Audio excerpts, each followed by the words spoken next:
A group of astronauts journey to Mars with the hope of establishing a colony, only to discover that human beings have already set foot on the land before. A farewell celebration is due for the next day departure to Mars. The attending astronauts include Nicholas, notorious for his last-minute daring pursuit of romance, Woody and Blake, a loving married couple set to journey together, Sergei and Renee from abroad, and Phil and Luke, who will embark in 2 distinct crews. Luke anticipates the arrival of Jim, a fellow spaceman, at the party.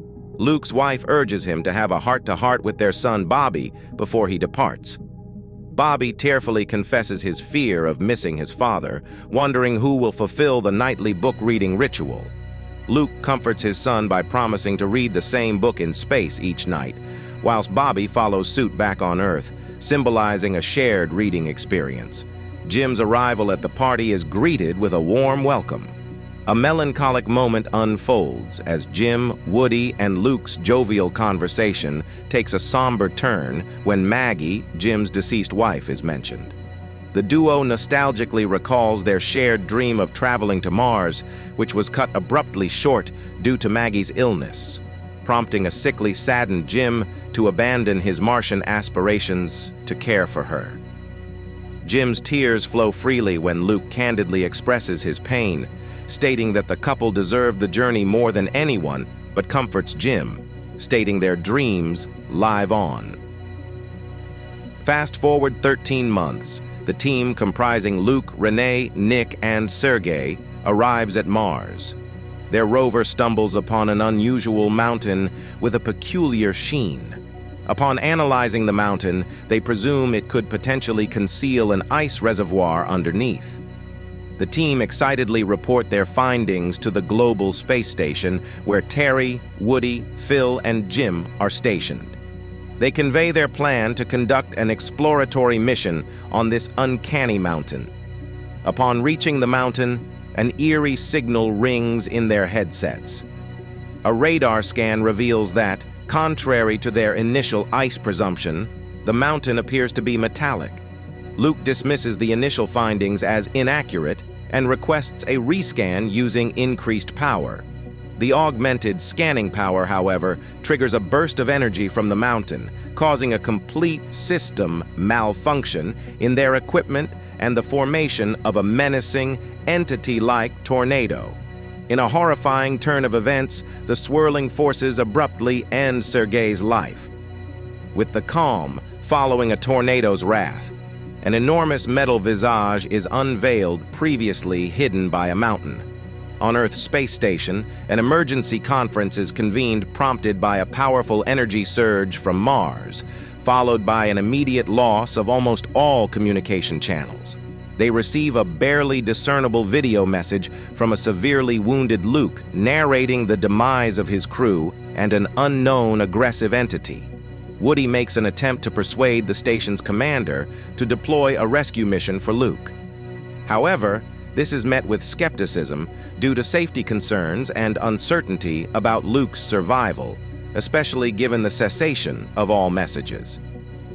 Phil, on the other hand, proposes collecting data from a Saturn probe passing close to Mars to plan their mission, which the commander agrees on.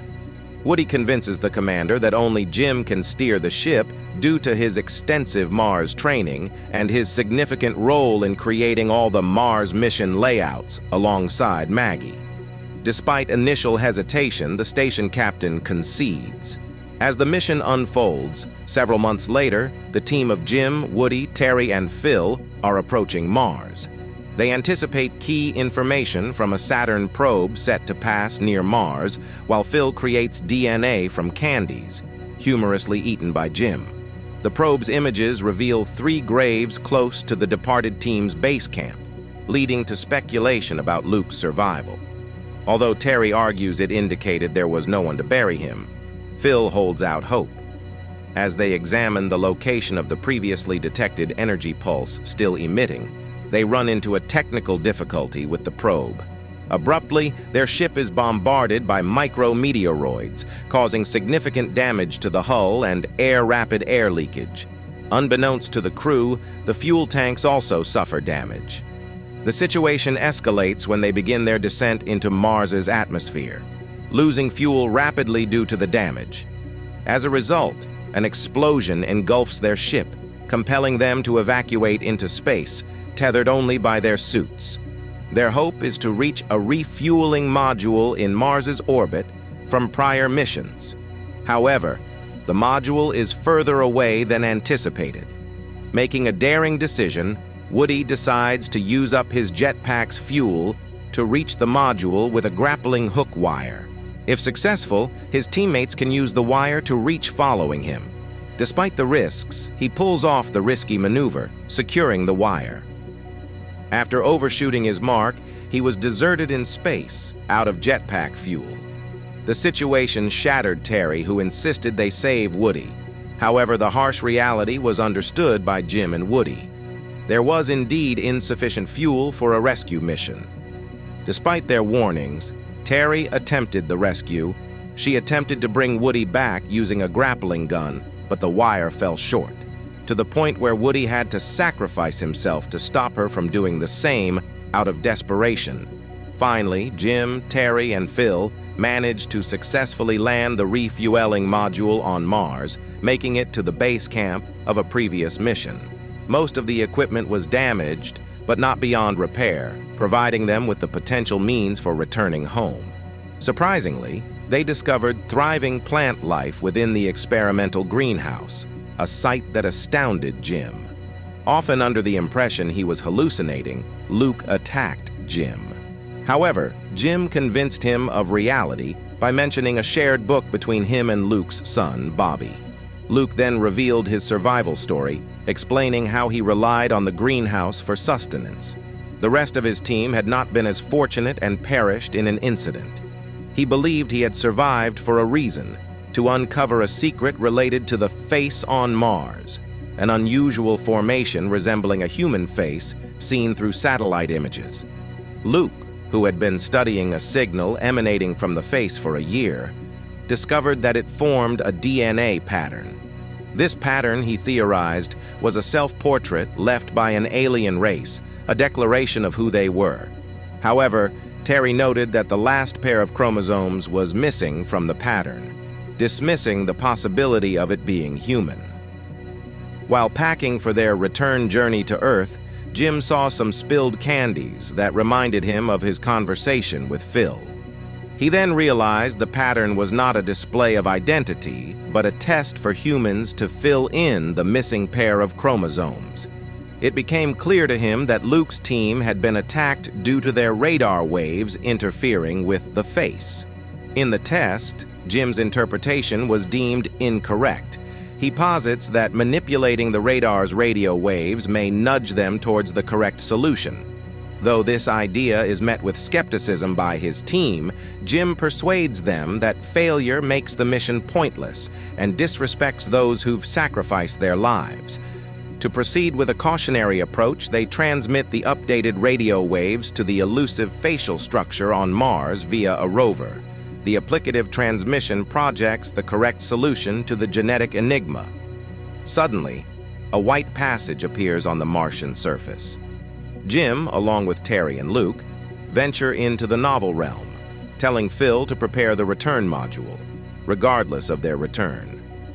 As they penetrate the foreign landscape, they lose communication with Phil but discover that breathing is possible without their helmets. The peculiar environment materializes as a three-dimensional solar system display, revealing Mars as a verdant blue planet. A fascinating narrative unfolds, shedding light on Mars's past inhabitants and their escape to different galaxies following a deadly meteor strike. A solitary crimson creature reveals that one spacecraft was left behind on Mars, its database filled with crucial DNA blueprint. This abandoned spacecraft eventually found its way to Earth, carrying the initial single-cell organisms, marking the birth of life on our planet. Unexpectedly, their link with Phil is revived, warning them of an impending tempest. As they plan their return, they realize that the face-like landmark is none other than a spacecraft readying for departure. Amidst the chaos, Jim decides to stay, convinced that his fate lies in meeting the Martian ancestors. Terry and Luke reluctantly agree, racing against time to reach Phil at the return module. Meanwhile, Jim transitions onto a compact spacecraft, confined into a water-filled compartment. As the water level rises, he fights to hold his breath, only to realize his ability to breathe underwater. As he adjusts to this astonishing reality, he is engrossed in revisiting all corners of his life's journey. Terry, Phil, and Luke are departing the atmosphere of Mars in their journey module. They observe their friend Jim's spaceship breaking into another galaxy. Astonishment and excitement fill the air as Jim, the man who always seemed destined for extraordinary adventures, commences his journey to a new world. Simultaneously, Jim conveys enthusiastically his thoughts to his spouse, Maggie, and his companions. All the while, Luke watches Jim's spacecraft disappear into the unknown, sending his best wishes silently fading with the spaceship.